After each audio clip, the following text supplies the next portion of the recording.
ওরে ফুপু বলে, আসলে ওর মনে আমার জন্য কিছু না না ছি ছি ফুপু, আপনাকে অনেক ভালোবাসে। তাহলে কই এতবার ফোন করতেছি, ফোন ব্লক করে রাখবে বলো। আপনি তো চিনেন ওকে, ওই সময় এরকম একটা পরিস্থিতি যে আমি কিছু বলবো আসলে ওটাও হয়ে ওঠেনি। আর ওর সিদ্ধান্ত তো আমার কাছে সবসময় ফার্স্ট প্রায়োরিটি। কই সে? সামির কই?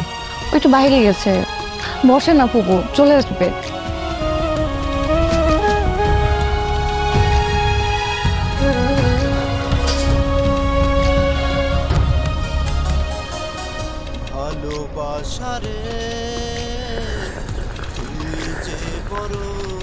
বাবা আসসালামু আলাইকুম। ওয়ালাইকুম আসসালাম। তোরে খুঁজতে খুঁজতে আমি শেষ। আর এসব কি করতেছিস? আগে তুই যে করতে, এখন আমি তাই করতেছি। আগে কি করতাম সেটা তো কথা না, এখন তো রমজান মাস, রোজা রাখতে হবে। তুই রোজা রাখছস? অবশ্যই রাখছি। বিজু, এই যে প্লাস্টিকের কাপড়ে যে চা খাচ্ছ,